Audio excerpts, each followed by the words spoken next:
racial discrimination in American history had not just been limited to restrictive voting rights and segregation practices. For example, one lesser known but significant type of restriction happened in the American real estate market, particularly in the 1940s and 1950s.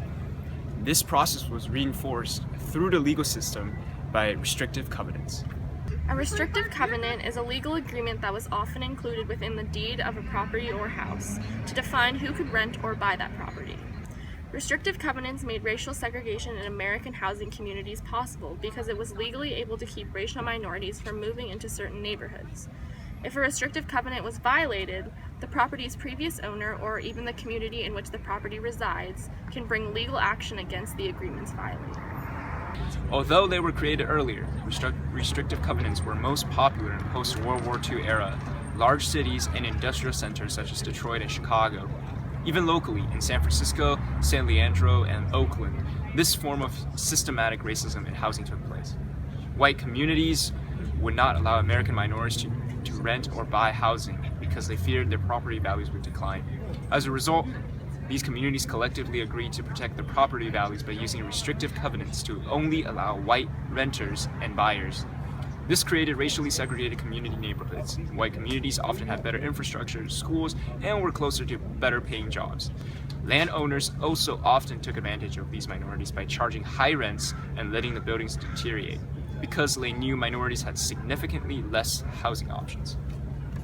Although restrictive covenants are now illegal, they have created a legacy that continues to affect Americans in their everyday lives in communities across the country. In this video, we will try to better understand restrictive covenants and their continued legacy by looking at some historical examples within the Bay Area in San Francisco and Oakland. One case that represents the key issues with restrictive covenants involved Horace and Anne Fong in Oakland. While Anne was white, her husband Horace was Chinese American. When they purchased their home at 9323 Granada Avenue in the Oak Knoll Country Club of Oakland in 1946, they were met with heavy resistance from the Oak Knoll Improvement Association. The association, which was made up of the homeowners of an entirely white neighborhood, cited the racially restrictive policies in the club's covenant to claim that Horace had no right to move in. It didn't matter that Horace was a wounded World War II veteran and a wealthy, respected businessman who had legally purchased his home. Just because he was not Caucasian, the association believed that the value of their homes would decrease with his move into their neighborhood. Although the Fongs sued for discrimination and won their case, the couple ultimately sold their house and moved out of their neighborhood, largely due to the continued discrimination and hostile environment they faced. No matter what the court ruled, it did not change the minds or behaviors of the people who wrote these covenants in the first place.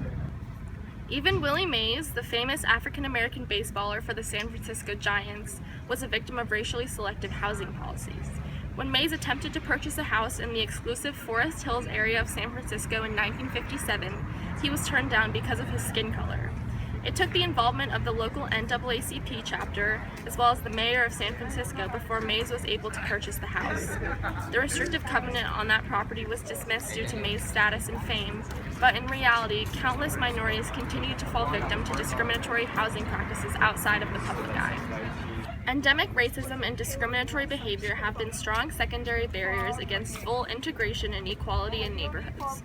These issues were usually unrecognized except in rare occasions where the victims were well known or had the means to fight back legally. Fighting institutional racism was a long and often futile struggle. However, many people who fell victim to discriminatory housing practices were able to band together and bring real changes at the national level. The landmark case of Shelley versus Kramer in 1948 made it illegal for federal courts to enforce racial covenants for real estate. Legislation such as the Home Mortgage Disclosure Act of 1975 and the Community Reinvestment Act of 1977 have empowered communities to hold lending institutions and realty groups accountable for discriminatory practices. Although these legal decisions are an important part of achieving equality, it's only one step. Discrimination in America is something that cannot be faced alone. The long-lasting effects of racial covenants have negatively affected all minority groups. Restrictive covenants kept colored minorities such as African Americans, Asian Americans, and Mexican Americans from having the same access to these neighborhood benefits as white Americans. It is important to remember that the combined voices of many is what it takes to enact real change. In order to truly secure equality, we must work together within our communities and other organizations. Let us collectively decide to end the effects of restrictive covenants, first by understanding their place in history, and then by ensuring that this discrimination can no longer exist in the United States. Let us understand that minority generations born long after restrictive covenants were made illegal continue to live through these effects today, with less opportunities for growth and achievement.